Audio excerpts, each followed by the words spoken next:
Bonjour, voici un petit échantillon de mon élevage de daphnies.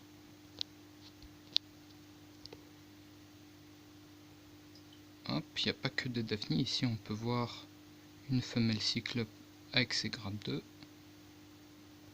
Ici c'est bien une daphnie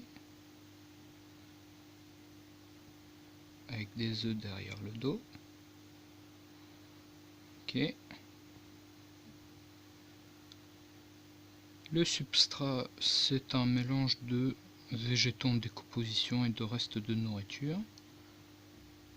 Dans ce substrat, il y a des petits vers, notamment des tubifex qui sont en train de gigoter. Voir s'il n'y en a pas un. Voilà. Lui, on le voit mieux. Petit tubifex qui gigote. Il y a des physes. Je trouve ça important d'avoir des physes parce que quand on met de la nourriture dans l'élevage de daphnies, c'est les vers et les physes qui mangent la nourriture, qui font des déjections, et les algues dans l'eau, elles poussent grâce à ces déjections. Et c'est ce qui fait ensuite grandir les daphnies.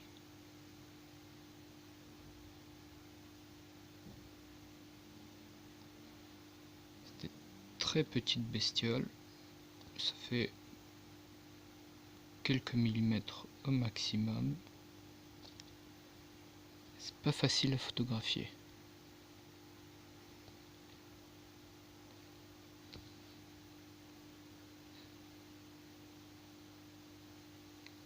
Donc ce sont des animaux qui sont filtreurs, qui mangent des algues microscopiques qui sont dans l'eau. On peut les nourrir donc soit comme ça en donnant à manger à des animaux qui vont retravailler cette nourriture pour nourrir des algues dans l'eau, ou alors on peut directement leur donner des algues ou des levures. C'est comme vous le sentez.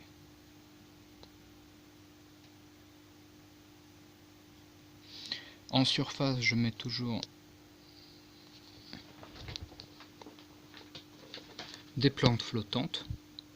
Ici vous avez de l'azola et de la grande lentille d'eau. Donc cette lentille d'eau, elle a plusieurs racines par feuille et elle a l'arrière des feuilles qui est violette. Okay. C'est pas grave si l'eau est un peu sale, si le fond de l'eau est un peu sale. Même c'est pas grave s'il n'y a pas beaucoup d'oxygène dans l'eau, parce que tous ces animaux, que ce soit les physes, les tubifex, les daphnies ou les cyclopes, eh bien ils s'en fichent un peu de la teneur en oxygène de l'eau. Ça leur permet même d'être plus compétitifs que d'autres animaux qui pourraient s'y installer. Donc faut pas non plus que ça soit un aérobie, mais il n'y a pas besoin de plantes qui soient dans l'eau pour l'oxygéner. Surtout que ces plantes vont faire concurrence aux algues qui vont nourrir les daphnies. Il y a une dernière bestiole qui vit dans ce bac. Je vais essayer de la prendre en photo, mais c'est pas facile.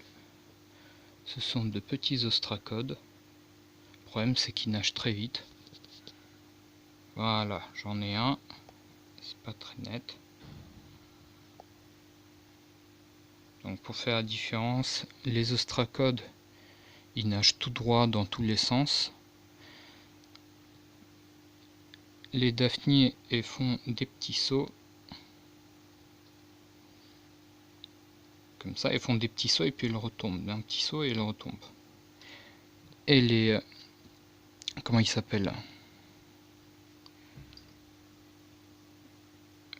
Les cyclopes, ils font des mouvements très rapides, des sauts très rapides.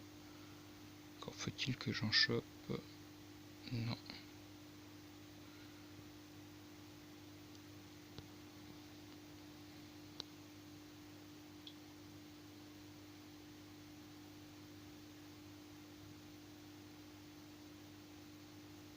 Bon, souvent ils bougent pas aussi.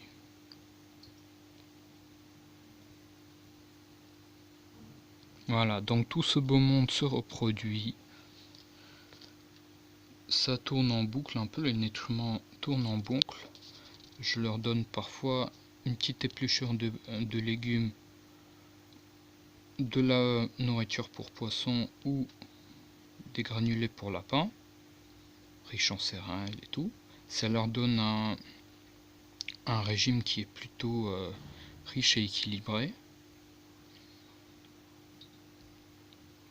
Tout ce beau monde se nourrit les uns les autres. Et au bout d'un moment, on a une concentration de daphnie telle qu'on peut les donner à ces poissons. On peut soit mettre un tuyau pour aspirer l'eau et la faire passer par une épuisette, puis on donne tout ça aux poissons. Soit on fait passer directement l'épuisette dans l'eau en enlevant les pelotes flottantes qui risquent de gêner. Et on donne ça aux poissons à nouveau.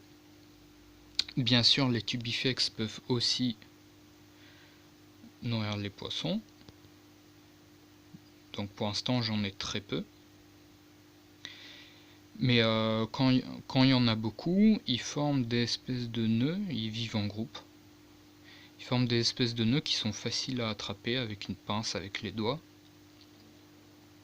On les met dans l'eau de l'aquarium et puis les poissons, ils piochent dedans. On peut même trouver des espèces de distributeurs à verre dans les boutiques aquariophiles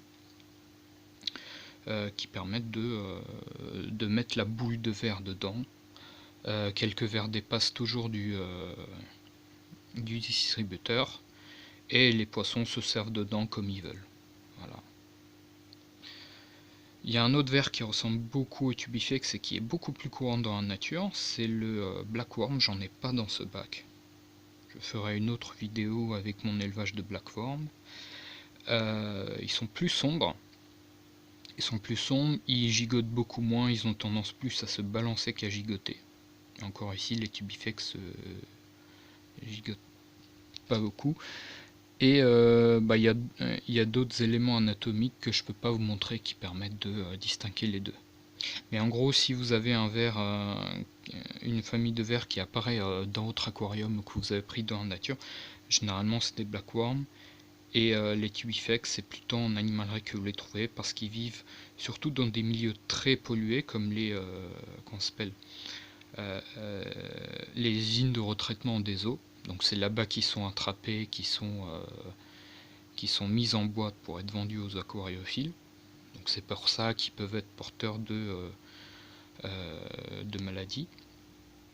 Quand on les élève dans une eau propre comme ici, généralement ça se passe beaucoup mieux. Il y a très peu de porteurs de maladies dans les élevages domestiques. Voilà. Bientôt je vous ferai peut-être une autre vidéo avec les blackworms. Au revoir.